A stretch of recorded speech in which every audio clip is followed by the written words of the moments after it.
एक आम आदमी एक फार्मा कंपनी खरीद नहीं सकता था, बिल्कुल। एक आईटी कंपनी खरीद नहीं सकता था, एक केमिकल कंपनी को नहीं खरीद सकते। उनको कैसे एक्सेस मिला? रीट और इन्वेट 2017 में चालू हैं और ऑलरेडी 10 लाख करोड़ हो गए। 10 लाख करोड़ का 10 लाख करोड़ का यूएम हो गया। ये रियल एसेट्स आपकी डेफिनेशन में क्या? सबसे बड़ा इंपॉर्टेंट है कि real asset is the necessity, मतलब it has to be a utility जो आम आदमी यूज़ करता हो, चाहे आपका हाईवे हो, चाहे आपकी पावर हो, चाहे आपके बिल्डिंग्स हो। अब आप कह रहे हैं कि जो प्रगति हुई है, बाकी जो हर चीज आपने आउटलाइन की, उनको भी आप उनमें भी इन्वेस्ट कर सकते हैं। जब लेना है ले सकते हो, जब बेचना है बेच सकते हो। हमारी इंडियन असेट्स पे ग्लोबल पेंशन भी पैसा बना रहा है, ग्लोबल इंश्योरेंस भी पैसा बना रहा है, ग्लोबल एसेट मैनेजर भी पैसा बना रहा है, तो इंडियंस क्यों डिप्राइव्ड है? सिंपल है कि इस खास एपिसोड में आप सबका स्वागत है। आज एक बहुत ही इंटरेस्टिंग इंसान से आपको मिलवाने जा रहा हूं। शुरुआत की बैंकिंग से और बैंकिंग के बाद इन्होंने अपना एक बहुत ही बड़ा इंपैक्ट बनाया रियल एसेट्स की इन्वेस्टिंग में। अब आप भी सोच रहे होंगे कि आपने रियल एस्टेट सुना, इक्विटी सुना, डेट सुना, यहां जितने गेस्ट आए इन सब से, लेकिन ये मानते हैं कि भारत को अगर आगे बढ़ना है तो जो रियल एसेट्स हैं वो बढ़ाने हैं। अब ये रियल एसेट्स क्या होते हैं ये हम समझेंगे आज सुबाहु चोरदिया से, जो कई कई रोल अदा कर चुके हैं। करंट रोल में है, ये सीईओ हैं AAA, और ये कंपनी का नाम है, लेकिन ये ऑल्टरनेटिव्स की जो स्पेस है, रियल एसेट्स में जो इन्वेस्ट करते हैं, उसमें इन्होंने बहुत कामयाबी पाई है। बहुत फर्स्ट्स हैं इनके नाम पर, चाहे वो रीट्स हों, इन्विट्स हों, इन सब में बहुत फर्स्ट्स हैं जो आप इनके बायो में देखेंगे। बहुत बहुत धन्यवाद सुबाहु, थैंक यू। आपने अपना कीमती समय निकाला और आज आप यहाँ आए। मैंने I like it when you said इंसान, that is a very good word. At the end of the day हम सब इंसान हैं, और कोशिश हमारी यही है कि भारत देश को आगे लेकर जाएं। जो हमारे 140 करोड़ सिटीजन्स हैं वो इसका हिस्सा बने, और जो आप काम कर रहे हैं और वही समझना चाहेंगे सब के, क्योंकि कई इंटरेस्टिंग नई चीज़ें कर रहे हैं आप। क्योंकि हमने इक्विटी के बारे में बहुत बात की इस शो में, हमने डेट, म्यूचुअल फंड्स, ये सब पे बहुत बात की, इंश्योरेंस पर, लेकिन जो अल्टरनेटिव स्पेस में आप ऑलरेडी कर चुके हैं, ऐसा नहीं कि करेंगे, उसमें बहुत इंटरेस्टिंग चीज़ें हैं जो आप कर रहे हैं। लेकिन सबसे पहले, जैसे मैंने कहा, आपके एक इंटरव्यू में देख रहा था कि आपने कहा कि I believe real assets are the backbone of Bharat growth story. तो ये रियल एसेट्स आपकी डेफिनेशन में क्या होते हैं? तो एक बड़ा सिंपल चीज़ है ये रियल एसेट। सिंपल रखिए। एक बड़ा सिंपल चीज़ है, जिस चीज़ को आप देख सकते हो, टच कर सकते हो, महसूस कर सकते हो, जिस असेट्स को, और जो आपको इनकम भी प्रोड्यूस करके देती हो, वो रियल एसेट है। तो अगर आप कोई बिल्डिंग को देख सकते हो लेकिन वो रेंट पे है और आपको रेंट इनकम आ रही है, वो रियल एसेट है। आप एक ट्रांसमिशन लाइन को देख सकते हो, टच कर सकते हो, और वो आपको एक इनकम दे रही है क्योंकि उसका एक रेवेन्यू आ रहा है एक टैरिफ से, वो रियल एसेट है। एक रिन्यूएबल पावर को आप देख सकते हो, आप उसको महसूस कर सकते हो, टच कर सकते हो, और उससे इनकम आ रही है, वो रियल एसेट है। और रियल एसेट सबसे बड़ा इंपॉर्टेंट है कि real asset is the necessity, मतलब it has to be a utility जो आम आदमी यूज करता हो, राइट? चाहे आपका हाईवे हो, चाहे आपकी पावर हो, चाहे आपके बिल्डिंग्स हो, जो इंसान यूज करता हो, जो डेली नेसेसिटी है कि उसके बिना आपकी जो काम है दिन के, वो पूरे नहीं हो सकते हैं। आप ऑफिस नहीं आ सकते अगर आप रोड पे नहीं हो। आप अपने लाइट्स, पंखा, एसी नहीं चला सकते अगर बिजली नहीं हो। और आपके पास अगर घर नहीं हो तो आप रह नहीं सकते हो, आपके पास ऑफिस नहीं हो तो आप काम नहीं कर सकते हो। तो ये नेसेसिटी असेट्स हैं, लेकिन ये सब इनकम देती हैं, तो वो रियल एसेट है। जो पहले शायद हम भारतवासी रियल एस्टेट को मानते थे और सोने को मानते थे। जैसे आपने कहा कि जो आप देख सकते हैं, जिसको छू सकते हैं, वो हमारे लिए फेवरेट यही दो चीजें थी, यही दो चीज, रियल एस्टेट और वो भी और ज्यादातर रेजिडेंशियल। यस, कि एक घर ले लिया और एक इन्वेस्ट कर लिया, उसकी रेंट आ गई, हमारे काम। अब आप कह रहे हैं कि जो प्रगति हुई है, बाकी जो हर चीज आपने आउटलाइन की, उनको भी आप उनमें भी इन्वेस्ट कर सकते हैं। हाँ, तो मैं आपको एक एनालॉजी देता हूँ, इक्विटी कैसे डेवलप हुआ इंडिया में। पहले एक आम आदमी एक फार्मा कंपनी खरीद नहीं सकता था, बिल्कुल। एक आईटी कंपनी खरीद नहीं सकता था, एक केमिकल कंपनी को नहीं खरीद सकते थे। उनको कैसे एक्सेस मिला? इक्विटी के थ्रू। यही कंपनी फाइनेंशियलाइज हो गई इक्विटी के थ्रू। तो आज आप एक शेयर खरीद सकते हो किसी फार्मा कंपनी का, 10 शेयर ले सकते हो, 100 शेयर ले सकते हो, जितनी आपकी क्षमता है आप ले सकते हो, आपकी जितनी इच्छा ले सकते हो, जब लेना है ले सकते हो, जब बेचना है बेच सकते हो। अब यही चीज रियल एसेट में हो रही है। आज जो इनविट और रीट बन गए हैं, अब आपको एसेट थोड़ी ओन करनी है। जो आपने गोल्ड बोला, गोल्ड में भी यही हुआ। गोल्ड जब पेपर बना तो आपकी मर्जी, आपको जितना खरीदना है आप खरीदोगे एक्सचेंज पे, जब बेचना आप बेच दो, आपको फिजिकली होल्ड नहीं करना है। तो फिजिकली होल्ड करने के लिए आपको उसको मेंटेन करना पड़ता है, आपको इसकी देखभाल करनी पड़ती है। फिर उसके बाद में आप जब बेचने जाते हो तो उसी एसेट में उसी लोकेशन के लिए इंटरेस्ट आना चाहिए। आपकी मर्जी नहीं है कि आप जब चाहो एक्सचेंज पे बेच दो। तो जैसे कंपनी फाइनेंशियलाइज हुई इक्विटी के थ्रू, ऐसे रियल एसेट फाइनेंशियलाइज हो रहा है एआईएफ्स के थ्रू, इन्वेट्स के थ्रू और रीट्स के थ्रू।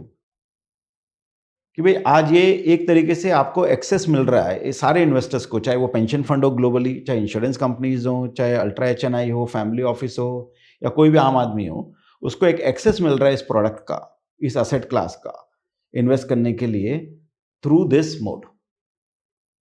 तो जैसे अगर इसको मैं सिंपली अंडरस्टैंड करूं कि जैसे म्यूचुअल फंड क्या करते हैं कि आपसे पैसा लेते हैं, और अगर आप एक इक्विटी म्यूचुअल फंड में हैं तो वो तरह तरह के बिजनेस के इक्विटी शेयर्स लेकर आपको दिलवा देते हैं, और उसमें जब भी बढ़त होती है उन शेयर प्राइसेस में, उसका बेनिफिट आपको मिलता है। करेक्ट? बिल्कुल। तो अगर हम जैसे रीट पे आते हैं पहले,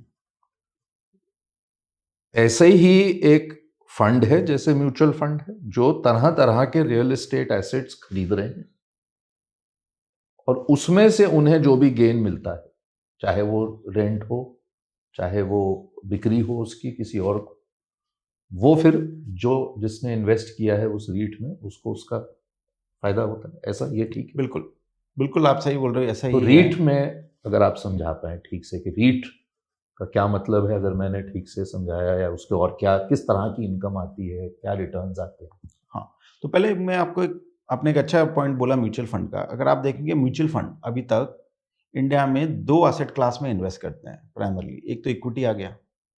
इक्विटी आपका लॉन्ग, अगर आपका लार्ज कैप है तो एक बीटा है उसके ऊपर है, या फिर वो करते हैं आपके हाई रेटेड बॉन्ड्स में, राइट, जो लगभग लो बीटा है, 0 के आसपास या बहुत कम बीटा है। ये पूरी कैटेगरी जो है, ये बीटा, बीटा अगर समझा, बीटा मतलब वॉलेटिलिटी, रिस्क, ठीक है, रिस्क, राइट। तो आपका जो रिस्क है जी। वो, राइट, सो एक आपका इक्विटी वाला रिस्क है और आपका बॉन्ड रिस्क है। ये जो बीच का मार्केट था जिसमें आप प्ले कर सकते हो कि आप बॉन्ड से ज्यादा रिटर्न बनाना है और इक्विटी से कम बनाओगे, लेकिन आप बड़ा कंसिस्टेंटली स्टेबल और कंपाउंडिंग रिटर्न बनाओगे, जो आपको वो इनकम आती रहेगी और आपको कोई अप्रिसिएशन मिलता रहेगा। ये प्रोडक्ट इंडिया में नहीं था अवेलेबल पहले, राइट। जबकि ये प्रोडक्ट 1960 में पहली बार यूएस में रीट लिस्टिंग हुई थी। 1960 में, 1960, राइट, यूएस में लिस्टिंग हुई थी रीट की पहली बार। इंफ्रास्ट्रक्चर में पहली बार फाइनेंशियल इन्वेस्टर ने इन्वेस्ट किया था कनाडा में 1930s में।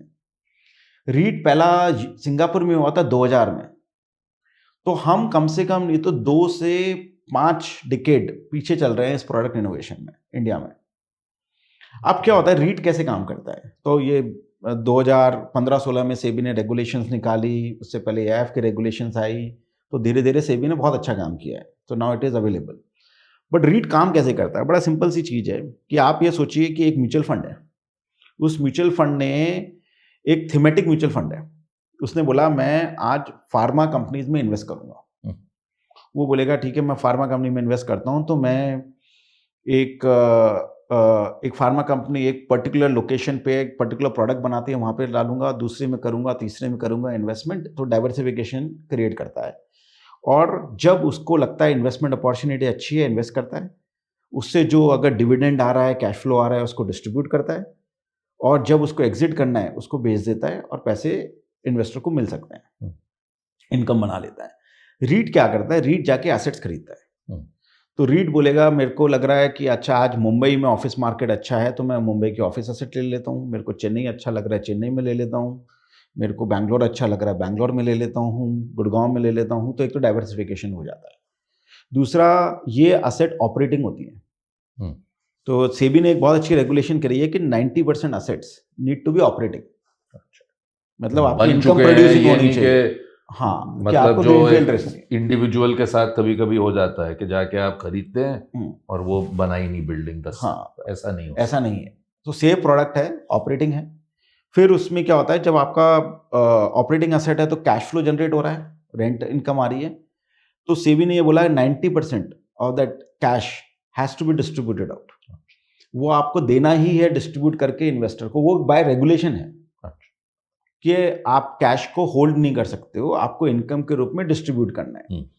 तो आपका जो कैश फ्लो आ रहा है रीट में, जो अंडरलाइंग एसेट से, वो रीट डिस्ट्रीब्यूट करता है, जो उसको इन्वेस्टर को रेगुलर इनकम मिल रही है। फिर इसकी प्रॉपर्टी की एप्रिसिएशन होती रहती है। ये प्रॉपर्टी अगर अच्छी लोकेशंस में है तो प्राइस इसके बढ़ते रहते हैं, रेंट इसके बढ़ते रहते हैं, तो आपकी ईल्ड जो है वो बढ़ती रहती है। और ईल्ड और प्राइस जब बढ़ती है तो आपका प्राइस जो है रीट का वो भी बढ़ता रहता है। तो आप बहुत सारे रीट्स को देखेंगे जिनके प्राइस काफ़ी लिस्टिंग के बाद बढ़ गए हैं। तो रिटर्न जो है वो एक इनकम के रूप में आता है, जो आपको रेगुलर कैश फ्लो आ रहा है, हर क्वार्टरली, सेमी एनुअली, एनुअली आपको डिस्ट्रीब्यूशन आता रहता है, जो आपको इनकम आ रही है। और प्राइस एप्रिसिएशन आपके प्राइस, स्टॉक प्राइस या यूनिट प्राइस में बढ़ता रहता है। तो जब आप बेचते हो वो आपको कैपिटल गेन मिल जाता है। तो इससे सबसे बढ़िया चीज़ ये होगी है कि आप ये सोचिए कि अगर आपको आज एक मुंबई में कोई अच्छी जगह एक आपको फ्लैट खरीदना हो, एंड मैं फ्लैट का एनालॉजी इसलिए दे रहा हूँ क्योंकि मेरे को लगता है कि फ्लैट्स भी जाके कभी रीट बनेंगे। यूएस में फ्लैट्स भी रीट है। अभी नहीं बने क्योंकि हाँ, उतने यील्ड कम है, शायद कोई नहीं, वो प्रोडक्ट नहीं आया है अभी। अच्छा, राइट, बिकॉज आई थिंक जो रीट एज अ प्रोडक्ट है ना, उसको ये देखना चाहिए कि इनकम और कैपिटल गेन मिला के मेरा टोटल रिटर्न बन रहा है। राइट। लेकिन आप ये सोचिए कि अगर आपको मुंबई में फ्लैट खरीदना, आप कहीं अच्छी लोकेशन में खरीदो, 5 करोड़ का फ्लैट है, 10 करोड़ का फ्लैट है, आपने लगा दिया पैसा, लेकिन आपके क्या है, सिंगल लोकेशन का रिस्क आ गया। उसी लोकेशन में, उसी बिल्डिंग में वो मेंटेन कैसे होती है, उस लोकेशन की एप्रिसिएशन कैसे होती है, आपको डाइवर्सिफिकेशन मिला ही नहीं। तो अगर आपको एक फ्लैट में इन्वेस्ट करना हो, फिजिकली खरीदना हो, राइट, तो आपको 5 करोड़, 10 करोड़, 15 करोड़, जो भी आपको लोकेशन में आप पैसा लगाएंगे, लेकिन आपको वो लोकेशन का, सिंगल लोकेशन का रिस्क आप कैरी कर रहे हैं। उस लोकेशन में क्या डिमांड एंड सप्लाई हुई, उसके बेसिस पे आपका प्राइस एप्रिसिएशन होगा, आपको डाइवर्सिफिकेशन नहीं मिला। आप जब बेचने जाएंगे तो आपको या तो पूरा फ्लैट बेचना है, सपोज आपको जरूरत है पैसे की, मैंने 10 करोड़ लगाया, मेरे को 2 करोड़ ही वापस चाहिए, तो आप बेच ही नहीं सकते, आपको तो पूरा 10 करोड़ ही बेचना है। रीट ने क्या किया, ये कन्वीनियंस पैदा कर दी है कि आपकी मर्जी है, आपको 10,000 रुपया लगाना है कि 100 करोड़ लगाना है, आपकी मर्जी, आपको जब इन्वेस्ट करना है और जब एग्जिट करना है। तो ये फाइनेंशियल पेपर बन गया है। कन्वीनियंस काफी पैदा हो गई है इससे। So it is lot more convenient now to invest. People can decide कि मेरे को क्या करना है। डाइवर्सिफिकेशन हो गया है, आपके मल्टीपल एसेट्स आ गए हैं नीचे, मल्टीपल लोकेशंस आ गए, डाइवर्सिफिकेशन हो गया है। तो कभी कोई लोकेशन ज़्यादा अप्रिशिएट करती है, कोई कम करती है, तो आपको डाइवर्सिफिकेशन मिल गया है। और आपका हेडेक ऑफ मेंटेनेंस कि भाई मेरे को रेंट पे अपना फ्लैट देना है, या वो सारा काम रीट करता है।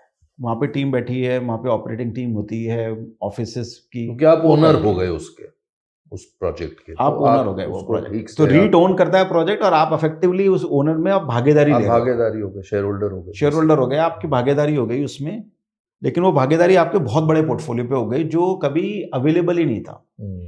तो हुआ क्या कि इंडिया में, एंड ये मेरा बहुत फेवरेट टॉपिक है, इंडिया के अंदर में ग्लोबल इन्वेस्टर ने आके, बिकॉज जैसे मैंने आपको बताया कि ग्लोबली तो ये प्रोडक्ट और ये real asset as an investment class बहुत पहले से चालू हो गई।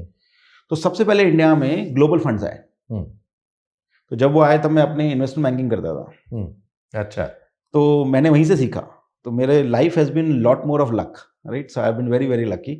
तो वो लोग जब इंडिया में इन्वेस्ट करते थे और मैं इन्वेस्टमेंट बैंकिंग में था, तो मैं उनके इन्वेस्टमेंट कराता था इंडिया में। तो मैंने ये देखा कि जब ये ग्लोबल पेंशन फंड पैसा लगाते हैं इंडिया में, वो क्या करने को लगा रहे हैं पैसा? उनको भी ये रेगुलर इनकम चाहिए, क्योंकि उनके पीछे जो पेंशनर्स हैं उनको रेगुलर इनकम देनी है, राइट? तो मैंने कहा जब ये ग्लोबल फंड्स इंडिया में आके इंडियन असेट्स पे इन्वेस्ट करके इनकम बना रहे हैं for the citizens of their country, Indian citizen क्यों उसको उस पर डिप्राइव्ड है? क्योंकि हमारी इंडियन असेट्स पे इंडियन पेंशन, ग्लोबल पेंशन भी पैसा बना रहा है, ग्लोबल इंश्योरेंस भी पैसा बना रहा है, ग्लोबल एसेट मैनेजर भी पैसा बना रहा है, तो इंडियंस क्यों डिप्राइव्ड है? एंड उसी कॉन्सेप्ट को लेके फिर मैं इंटरनली 2015 में जो एडलवाइस के फाउंडर हैं उनके पास में गया एंड मैंने बोला हमें ये चालू करना चाहिए। फिर 2017 में मैं मूव करके फिर मैंने चालू किया। तो आइडिया ये होता है कि आपका जो ग्लोबली बहुत सारी ऐसी चीज़ें हैं जो इंडिया में हुई नहीं है, जो बहुत अच्छी चीज़ें हुई है, तो उसको लेके आने का इंडिया में रियल असेट्स में, और उससे एक्सेस पैदा करने का कि it is available now and accessible to larger Indian population, and उनको भी ये फीलिंग हो कि बस we are participating not only in just income returns but we are also contributing to India's growth. और उसकी जो ग्रोथ तेजी बढ़ेगी, अब उसके जो रिटर्न्स होंगे वो भी आपको मिलेंगे। और जैसे आपने कहा, मुझे याद है 90s 2000s ले लीजिए, 2010s का भी, तब तक भी यही होता था कि फॉरेनर्स आके भारत में इक्विटी खरीद के शेयर मार्केट में पैसा बना के खुश रहे। रिटेल भारत के इन्वेस्टर तो अब आए, हाँ, अधिक मात्रा में। तो आप ये देखिए, इसमें बड़ा अच्छा डेटा पॉइंट है। म्यूचुअल फंड रेगुलेशन सेबी ने चालू की थी 1995 में।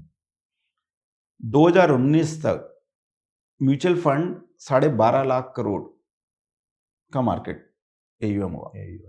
और आप देखिए 2019 से अब जो आपने बोला, कितना तेजी से रैपिड ग्रोथ हुआ म्यूचुअल फंड इंडस्ट्री का भी, और उसी वजह से रीट और इन्वेट को एडवांटेज मिला क्योंकि टाइमिंग राइट है।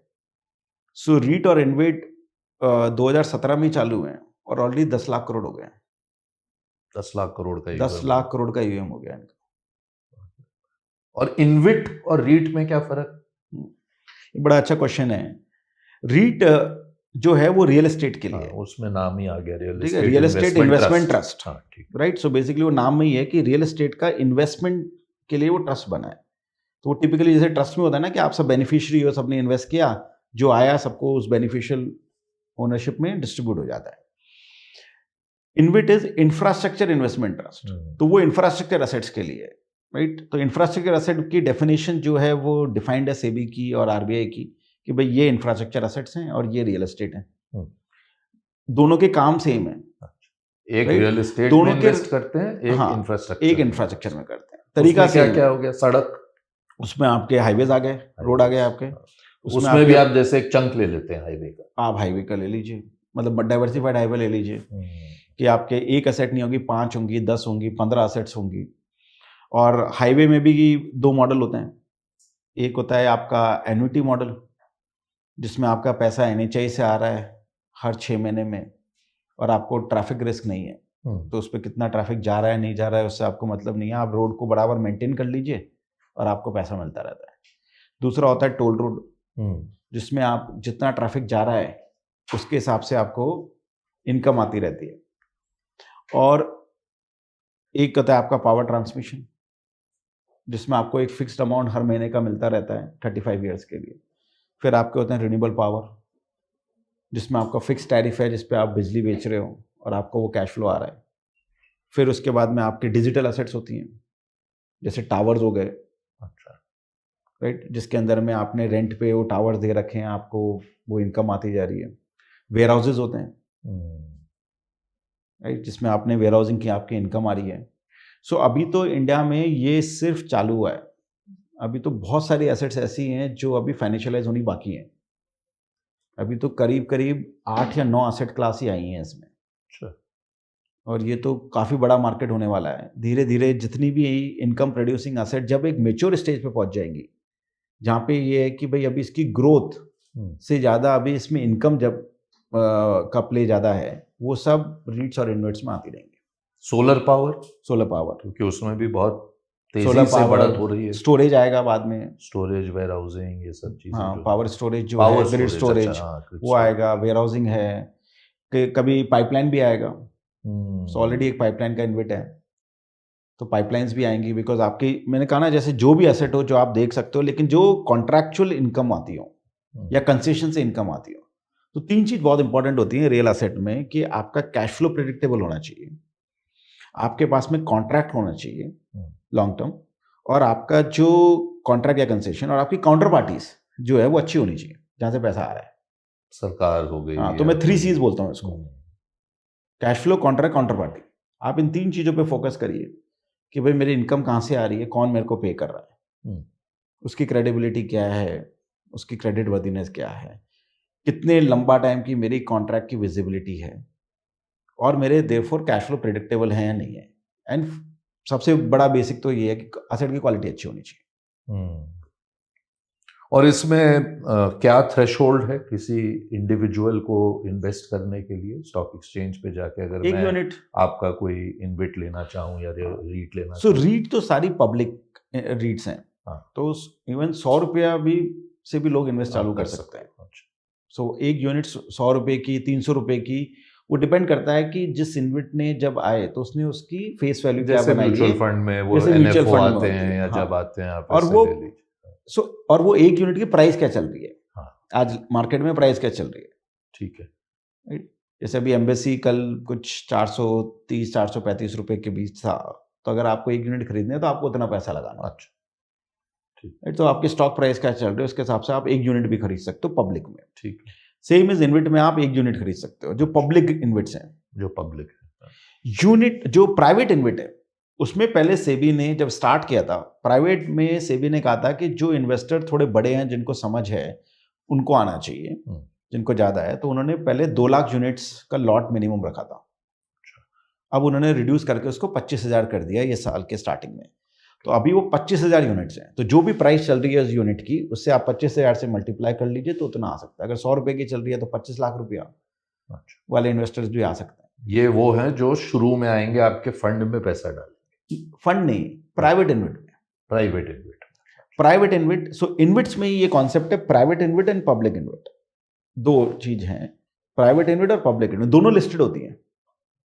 और आपके जो फंड हैं उसमें पैसे कौन डालते हैं? हाँ, फिर आता हूं मैं फंड पे। हाँ। फंड उससे पहले है, राइट। जैसे हमारे फंड में वैसे ही लोग पैसा डालते हैं जो, जैसे आपका ये जो ग्लोबल फंड मैनेजर्स है, जो आपके आई स्क्वाड हो गया या ब्लैकस्टोन हो गया, ब्रुकफील्ड हो गया, जो भी ग्लोबल मैनेजर है, उसमें जो फंड में आते हैं। फंड में अलग कॉन्सेप्ट होता है। फंड में कॉन्सेप्ट ये होता है कि इन्वेस्टर आके पहले कमिट करता है। जैसे किसी इन्वेस्टर ने आके $100 कमिट किए या 100 रुपया कमिट किया, राइट। तो वहां पे minimum ticket size is 1 crore. SEBI regulation जो है उसमें मिनिमम 1 करोड़ का टिकट साइज है। लेकिन इंस्टीट्यूशंस आते हैं तो बड़ा चेक लेके आते हैं, HNI भी आते हैं जो 1 करोड़ लेके आते हैं। आप अज्यूम करते हैं 1 करोड़ का टिकट साइज है, इन्वेस्टर आके 1 करोड़ कमिट करता है, लेकिन फंड जो है उस पैसे को ड्रॉ करता रहता है। हाँ, जैसे जैसे एसेट खरीदता है, वेंचर फंड्स में होता हाँ, है, जैसे प्राइवेट इक्विटी फंड में फंड्स होता है, वैसे टाइप के। सेम प्राइवेट HNIs हो गए, जो हाँ, HNIs हो गए, इंस्टीट्यूशंस हो हाँ, गए, वो डालते हैं।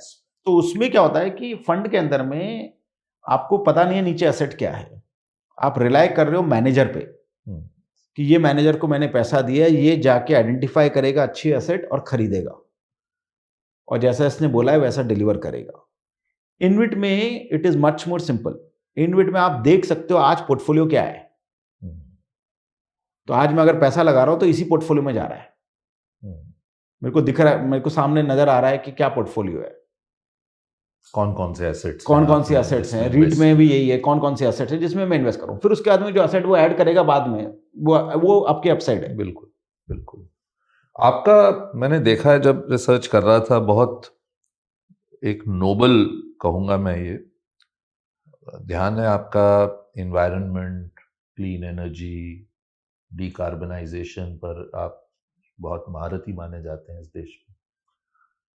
आजकल की जो यंग पीढ़ी है, मैं मानता हूं कि हमारी जनरेशन से, आप तो यंगर हैं, लेकिन हमारी जनरेशन में उतनी हमने इस बहुत ही अहम मुद्दे को उतना वो नहीं दिया जितना देना चाहिए। लेकिन आजकल के जो यंग भारतीय हैं इन चीज़ों से बहुत प्रेरित हैं और उसे प्रैक्टिस भी करते हैं, क्योंकि शायद इन्हें ये सिखाया भी जाता है कम उम्र में। इसके प्रति आपकी क्या राय है और वहाँ पर आप क्या कर रहे हैं? क्योंकि भारत अगर ग्रो करेगा तो ये सब चीज़ें भी बहुत अहम हैं कि इनको हम संभाल के रखें नेचर को। बिल्कुल। सो मैं आपको ये बताऊंगा, मैं आपके इस क्वेश्चन रियल एस्टेट पे बात पे आता हूँ, बट नेचर को वैसे भी एज ह्यूमन अगर हम नहीं संभालेंगे तो नेचर हमें संभाल देगा, राइट? तो रियल एस्टेट में भी यही होता है। आप जब किसी भी असेट में इन्वेस्ट करते हैं तो आप वो असेट तो 15 साल, 20 साल, 25 साल, 35 साल की लाइफ होती है उस असेट की। बड़े लंबे टाइम के लिए वो असेट बिल्ड होती है, राइट? तो सबसे बड़ा है कि आप जब भी किसी असेट में कोई भी इन्वेस्टर इन्वेस्ट करता है तो ये देखता है कि इसके लॉन्ग टर्म सस्टेनेबिलिटी क्या है,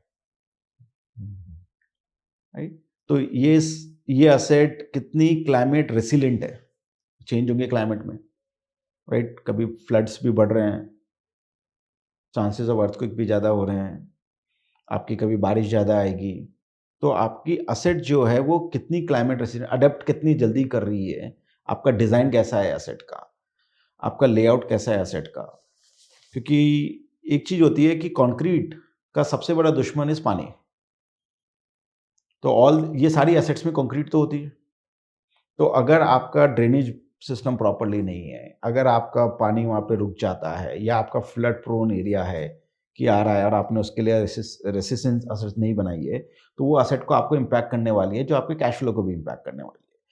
तो मेरा बहुत एक सिंपल कॉन्सेप्ट है जिसको मैं ये बोलता हूँ कि कोई भी इन्वेस्टमेंट में आपके इकोनॉमिक रिटर्न्स तो होने ही चाहिए, उसके बिना तो इन्वेस्टमेंट इज नॉट वर्थ, कि आपका पैसा तो बनना ही है, लेकिन आपका पैसा किस रिस्क के साथ बन रहा है, उस रिस्क में सोशल रिस्क और क्लाइमेट रिस्क भी फैक्टर इन होना चाहिए कि क्या चेंजेस इन क्लाइमेट उस रिस्क को एनहेंस कर सकते हैं और हमें क्या क्या करना है कि हम उस रिस्क को मैनेज कर सकते हैं।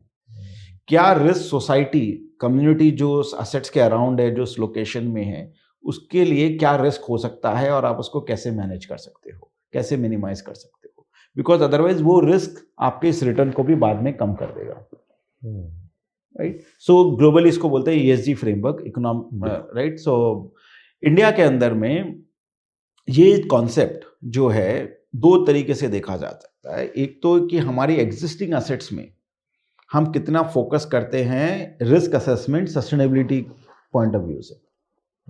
सेकंड इज जो आप इन्वेस्ट कर रहे हो सेक्टर्स में, वो मेगा ट्रेंड्स होने चाहिए,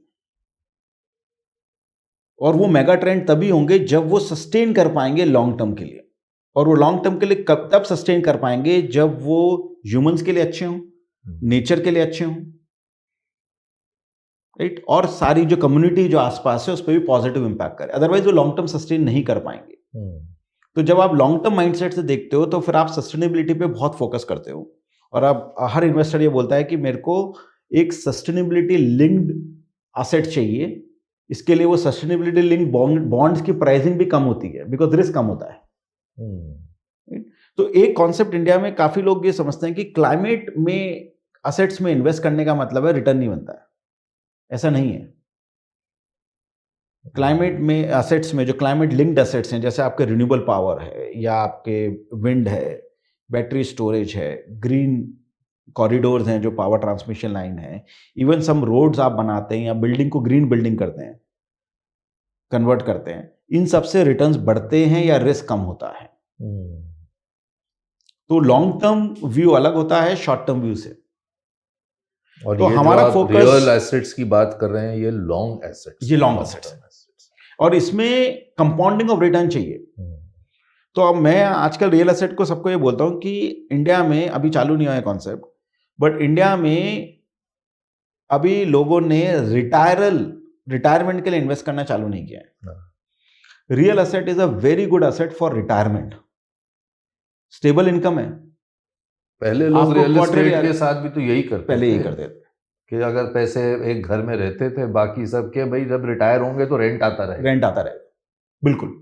लेकिन जो उसमें हेडेक, मुसीबत, कभी कब्जा हो गया, कभी ये हो गया, कभी कोई टेनेंट आ गया जो छोड़ नहीं रहा। हाँ, तो वो सब स्ट्रेस फ्री है, स्ट्रेस फ्री है, रेगुलेटेड एंटिटी है, स्ट्रेस फ्री है, प्लस डाइवर्सिफिकेशन है। स्ट्रेस फ्री है, डाइवर्सिफिकेशन कम है, प्रोफेशनल हैं जो उसे मैनेज कर रहे हैं।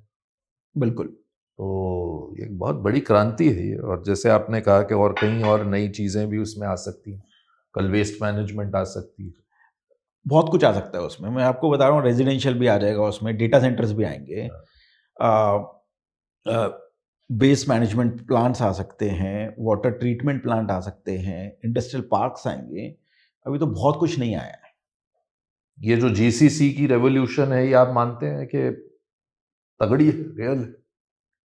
सो मैं आपको आप तो फील्ड पे हैं, आप इन सब में इन्वेस्ट करने के लिए तो मैं आपको एक कॉन्सेप्ट बताता हूँ, बड़ा इंटरेस्टिंग कॉन्सेप्ट है ये। इंडिया में Indian economy is not like China, we are more like US. हमारा करीब 60-65% of economy service sector, services है। और सर्विस सेक्टर जब ग्रो करता है तो लोग चाहिए, और इंडिया का ये एडवांटेज है कि इंडिया में लोग हैं। We are the second largest STEM graduates annually हमारे यहाँ पे पास होते हैं पूरी दुनिया में, second largest. China is the largest, we are the second largest. But English speaking में वी आर द लार्जेस्ट। तो जितने भी जीसीसी आ रहे हैं वो क्यों आ रहे हैं इंडिया में? पहले आपने सुना होगा कॉन्सेप्ट इंडिया में चालू हुआ था बीपीओ का, कि भाई जो लो कॉस्ट काम है उसको आउटसोर्स करो, और वो इंडिया में आता था कि इंडिया में सस्ता काम हो जाता है। अभी जो आ रहे हैं वो इसलिए आ रहे हैं कि इंडिया में क्वालिटी का काम होता है। अभी कॉन्सेप्ट आ गया है क्वालिटी, कि इंडिया में क्वालिटी का काम होता है, क्योंकि इंडिया में अच्छे स्टेम ग्रेजुएट्स अवेलेबल है। तो या तो आप उन ग्रेजुएट्स को यूएस लेके जाओ, यूरोप लेके जाओ, जापान लेके जाओ, और या फिर आप ये बोलो कि भैया वो काम मैं इंडिया में ले आता हूँ और मैं इंडिया में करवाता हूँ। यहाँ पे लोग अवेलेबल हैं, अच्छे लोग हैं, क्वालिफाइड हैं। तो इसके तरह ये स्यापा भी नहीं है। हाँ तो ये वीजा वो वीजा ये लगा दो, आप बाहर जाइए, अपने ही देश में रहिए, अपने देश में रहिए आप। और अभी तो मेरे को लगता है कि ये जो चल रहा है अभी जियोपॉलिटिकली, उससे जीसीसी का इवोल्यूशन इंडिया में फास्ट ही होने वाला है। इनफैक्ट वो बहुत तेजी से होगा, क्योंकि अभी लोग ये भी बोलेंगे कि मेरे को बाहर क्यों जाके मैं करूँ नौकरी, मेरे को इंडिया में मिल रहा है। अभी तक तो विदेशी कंपनीज आके अपनी जीसीसी खोल रही थी, अब तो शायद इंडियन कंपनीज भी अपनी खोल रही है, ऑलरेडी चालू हो गया है। हाँ, तो क्योंकि ये कैपेबिलिटी सेंटर्स हैं, right? Global capability centre, it doesn't mean कि ग्लोबल है तो मतलब सेंटर नहीं है जो पहले रेवोल्यूशन आई थी। ये तो अभी आप देखिए इंजीनियरिंग इंडिया में, राइट, काफी सारी सोलर प्लांट जो आपने बोला, उसकी इंजीनियरिंग पूरे रीजन की इंडिया में होती है। चाहे वो प्लांट मिडिल ईस्ट में लग रहा हो, चाहे फिलीपींस वियतनाम में लग रहा हो, इंजीनियरिंग पूरा डिजाइन एंड इंजीनियरिंग इंडिया में हो रहा है उन प्लांट्स का। काफी सारी इंश्योरेंस कंपनीज है जो इंडिया में इंश्योरेंस नहीं बेचती है, बट उनके प्रोडक्ट डेवलपमेंट उनका ये इंडिया से होता है। तो ये जो कैपेबिलिटी सेंटर बनते जा रहा है, बन रहा है इंडिया में, वो बहुत बड़ा मेगा ट्रेंड है। और मैं एक अगेन एक कोरिलेशन देता हूँ इंडिया का। 1987 में यूएस $4 ट्रिलियन इकोनॉमी था, 87-88 में, जो इंडिया है अभी। एवरेज एज पॉपुलेशन उनकी जो थी तब, वो हमारी अभी है। एंड आप देखिए उसके बाद में जो यूएस में इवोल्यूशन हुआ technology related, service sector related, जो उस वक्त से 1987 से लेकर जो 2010 में हुआ, वो इंडिया में हो सकता है। उस राह पर तो हम चल रहे हैं, उस राह पे हम चल रहे हैं, तो वो हो सकता है। एंड वो जो एक बहुत बड़ा मेगा ट्रेंड है ऑन द डिमांड साइड। दूसरा, इंडिया में कंस्ट्रेंट है सप्लाई का। तो हमारे जितने भी जीसीसीज हैं वो कंसंट्रेटेड हैं 6-7 सिटीज में। एंड उसका रीजन ये है कि हमारा जो मेजर यूनिवर्सिटीज हैं जहां से स्टेम ग्रेजुएट पास होते हैं, ये ज्यादातर जो इकोसिस्टम बना हुआ है वो 6-7 सिटीज के अराउंड ही बना हुआ है। तो हमारे एजुकेशन सिस्टम इतने ज्यादा बाकी सिटीज में नहीं बने हुए हैं। तो इसके लिए जीसीसीज मुंबई में आते हैं, गुड़गांव, दिल्ली, एनसीआर में आते हैं, पुणे में, चेन्नई में, बैंगलोर, हैदराबाद, ये 6 सिटीज में सबसे ज़्यादा जीसीसी आते हैं, क्योंकि एक पूरा एजुकेशन एटमॉस्फेयर बना हुआ है। जो बच्चे पढ़ने आते हैं वो वहाँ पे उस यूनिवर्सिटी में पढ़ने आते हैं, इंटर्नशिप फिर वहीं कर लेते हैं, फिर वहीं जॉब ले लेते हैं।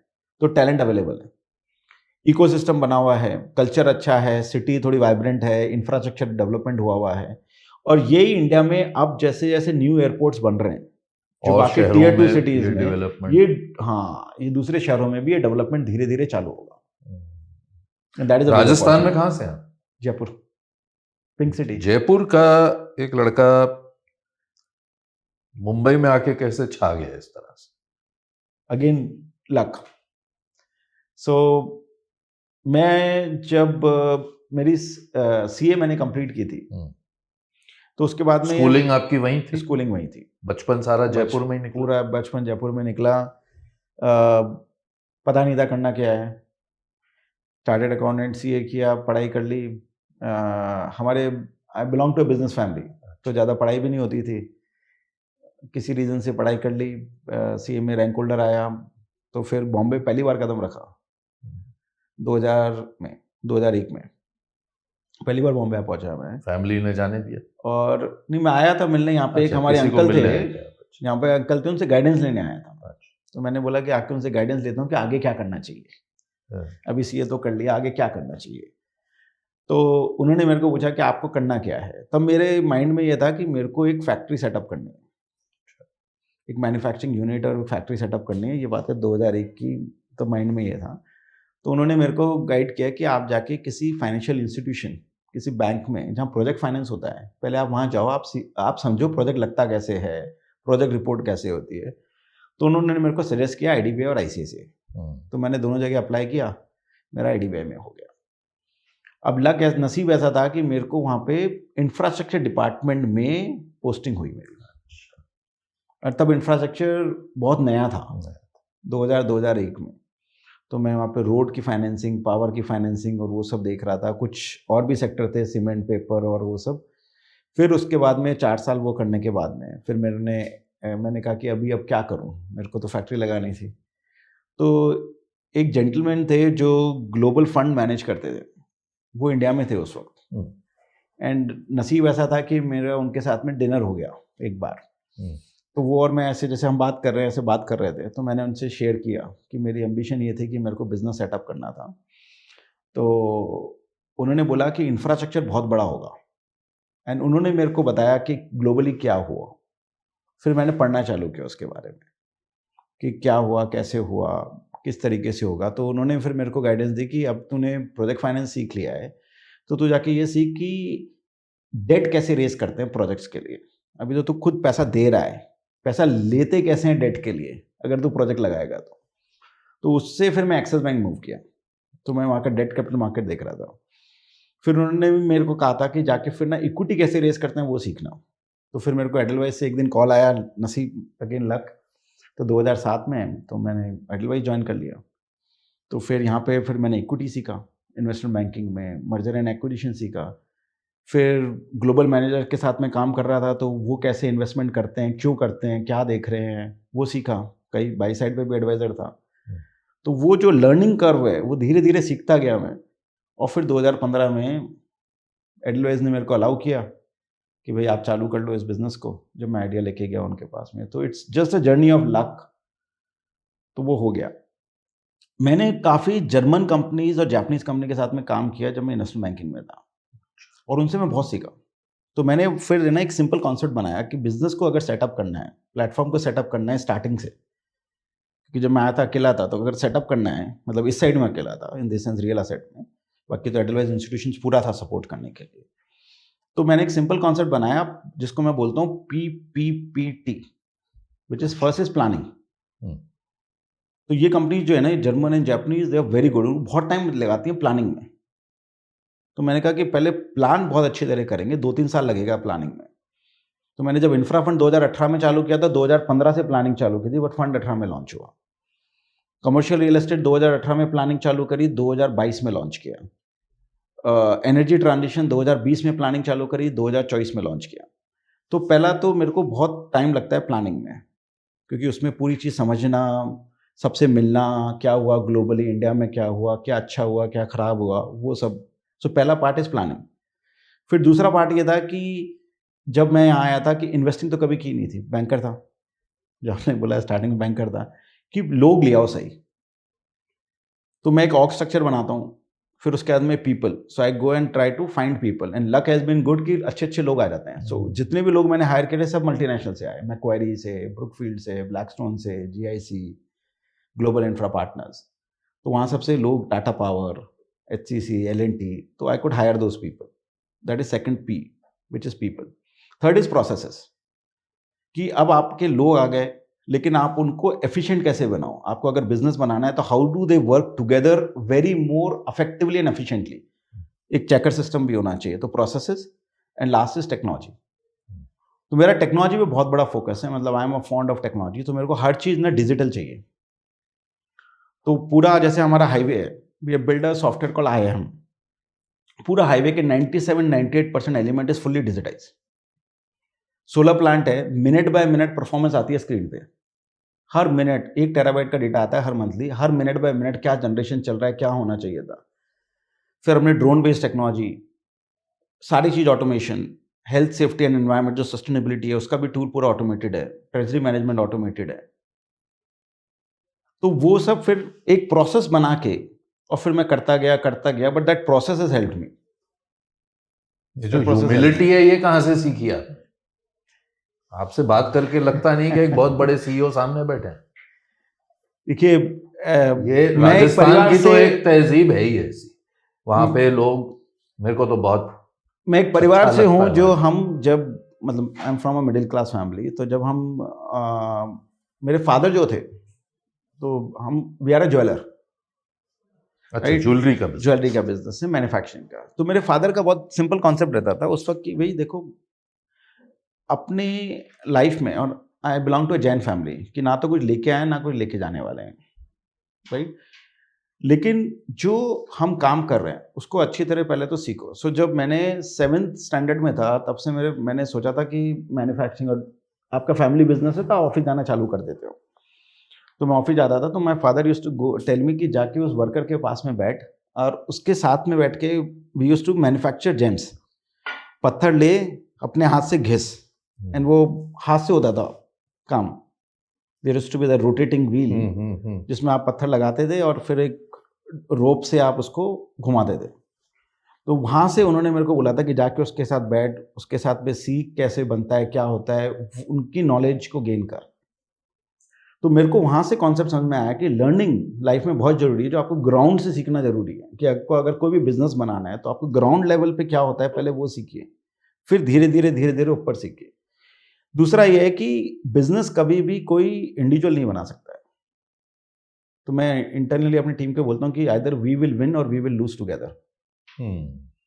तो जीतेंगे तो साथ में जीतेंगे, और अगर हारे तो भी साथ में हारेंगे. लेकिन हमें जीतना है, लेकिन साथ में ही जीतेंगे. मतलब अकेले अकेले तो कोई जीत नहीं सकता लाइफ में. तो ये सब मैंने देखा. और फिर लक ऐसा रहा है मेरा कि मेरे सारे बॉसेस सब अच्छे मिले मेरे को. आपका स्वभाव भी तो ऐसा है, ये कहाँ से सीखा? अब ये तो शायद बाय नेचर ही है. फैमिली की परवरिश ही ऐसी रही है कि उस तरीके से. क्योंकि आप एक फाइनेंस सेक्टर में, जो इतना हाई स्ट्रेस सेक्टर है कि नहीं, फाइनेंस, तो इतने लोगों की निवेश को मैनेज करना, मतलब, लेकिन तो स्ट्रेस मैंने देखा है. एंड दिस, मैं पिछले 3 साल से ना काफ़ी हेल्थ पे भी के बारे में पढ़ रहा हूँ कि स्ट्रेस होता क्यों है. जस्ट बाय नेचर, अभी आप 45 क्रॉस कर जाते हो तो आप उस पर ज़्यादा फोकस करते हो. तो मैंने ये देखा कि स्ट्रेस होता क्यों है, कि जब आपको स्ट्रेस तब होता है जब आपको पता चले कि कुछ चीज़ अननोन हो जाएगी. सबसे ज़्यादा स्ट्रेस होता है. और हमारा business fear of the unknown, fear of the unknown. और हमारा बिजनेस ऐसा है रियल एस्टेट में कि बहुत प्रेडिक्टेबल है. तो फियर ऑफ अननोन तब होता है जब आपके पास में या तो इन्फॉर्मेशन लैक हो, आपके पास में इन्फॉर्मेशन नहीं आ रही हो. तो बहुत सिंपल वे में मैंने अपने डैशबोर्ड बना रखे हैं कि भैया बराबर इन्फॉर्मेशन आ जाती है, हर मिनट बाय मिनट डेटा आता है, तो आपको पता है सब कुछ बराबर चल रहा है. फिर आपके पास में टीम है, तो एक तो टीम बहुत इंपॉर्टेंट होती है, क्योंकि काफ़ी स्ट्रेस तो वो टीम ले लेती है आपका, तो आप रिलैक्स हो जाते हो. काफ़ी कुछ तो स्ट्रेस वही ले लेती है. टीम को स्ट्रेस देते हैं आप?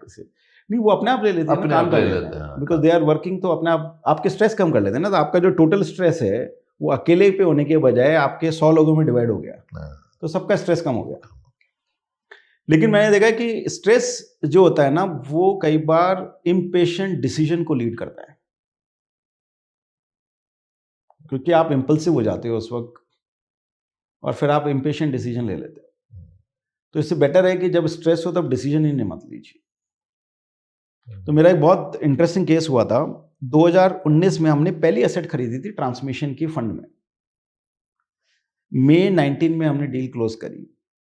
जो मैंने आपको बताया सस्टेनेबिलिटी फोकस ना, तो उसमें क्या था कि करीब 12-13 टावर थे जो रिवर से फ्लो कर रहे थे out of some 1400 towers. And हमने इसका एनालाइज किया कि ये अगर फ्लड आया तो ये टावर सस्टेन नहीं कर पाएंगे, गिर जाएंगे। तो हमने एक कैपेक्स प्रोग्राम बिल्ड किया कि ये ओपन कास्ट या 2 मीटर पाइल को हम 18 मीटर पाइल करेंगे। Basically go down to 18 metre, make it stronger.